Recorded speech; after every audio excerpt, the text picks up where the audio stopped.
그동안 대체로 노무현 전 대통령에 대한 직접적인 공세를 자제해왔던 한나라당이 이제는 노 전 대통령을 직접 겨냥하고 나섰습니다. 홍준표 원내대표는 노 전 대통령이 100만 달러는 부인에게 500만 달러는 아들에게 책임이 있다고 미루는 것은 구차한 변명이라고 밝혔습니다.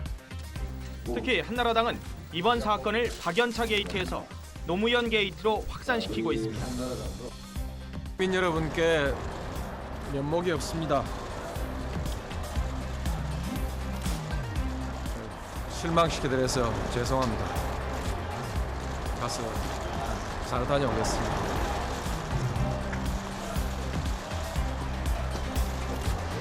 이 수사가 시작될 때 이명박 대통령이 정말 맘 잡고 수사 시작한 거예요. 노무현 전 대통령의 뭐 일가와 관련된 이 수사가 시작될 때 이명박 대통령이 정말 맘 잡고 수사 시작한 거예요. 지금 뭐 지나간 건 뭐 내가 이야기하면 자기 정권에 저 유리하게 이렇게 뭐 이야기하지 않느냐 이렇게 들을 수가 있지만 그건 아니고 허심탄회하게. 내가 뭐 지나간 일을 여기 나와서 뭐 거짓말하고 뭐 그럴 군번도 아니고 그럼요. 그때는 직접 이렇게 둘이 이렇게 앉아서 이야기를 여러 번 했는데 대통령이 딱 그러시더라고. 전직 대통령에 대한 예우를 해라. 전직 대통령 조사할 게 뭐 있냐. 그냥 그저 진술한 것만 갖고 하지 뭐. 그래서 그러니까 그때는 검찰들이 노무현 대통령 사이가 별로 안 좋았잖아. 안 좋았죠. 검찰들은 반드시 조사해야 된다고. 서면이든 뭐든 조사해야 된다. 그러니까 이명 대통령이 그때 방문해갖고 현재 가서 뭐 알아보든지 봉화에서 해라. 아니면 뭐 서면 조사로 서면으로 하든지 해라. 그걸로 끝내라 이렇게 된 거예요. 예. 그러다가 어떻게 서울로 그랬는데 오게- 예. 그때 검찰이 그 말을 안 들었어.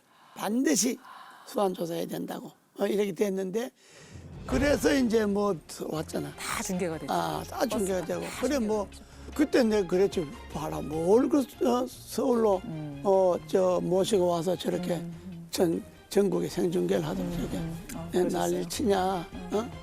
그 조용히 그냥 서면 조사하든지 그냥 방문 가서 조사하든지. 물어보면 되지 왜 저렇게 하냐고. 그때 나도 엄청 짜증냈지. 아니 오히려 정권이 막 좋아했을 것 같은데 그게 아니었어요. 알지. 내가 이야기 항상 있잖아. 네. 시끄러우면 부담은 여당이 지는 거라고. 여당이 지는 거예요. 그러면 이게 야당 손해 볼 게 없어. 야당 책임인데 뭐 손해 봐. 싸우면 손해는 여당이 보는 거예요 항상. 그래서 그때 좀 우리 내부에서 좀 분위기가 안 좋았어. 안 좋았어요. 그걸 두고. 그랬는데 뭐 왔다 그냥 내려가고 그냥 서가셨으니까.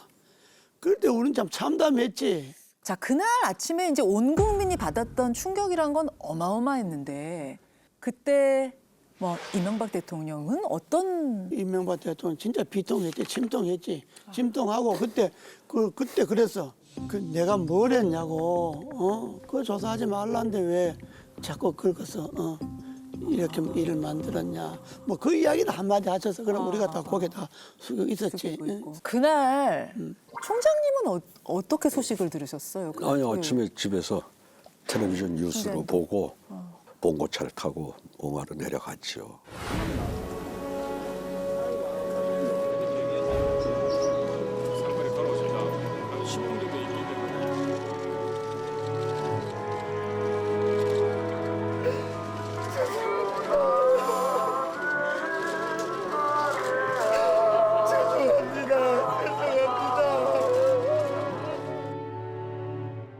측근들의 뭐 저기 마음이야? 노무현 대통령 측근들은 전부 이명박 정권이 죽였다 이런 그래, 뭐 그래, 가지고 있죠. 그런 마음을. 그래도. 결국 이명박 정권의 검찰이 저렇게 모욕을 주고 그 실제로 노무현 대통령은 그 박연차 씨한테 그 받은 사실도 몰랐던 거고. 몰랐던 거죠. 그 얘기는 뭐 좀 그만했으면 좋겠어요. 더 할 것도 없어 그거는. 그리고 그러니까요. 뭐 별로 하고 싶진 않아요. 전 정권 그 갈등 가니까 회상을 하고 싶진 않아요. 그건 뭐 지금 아유.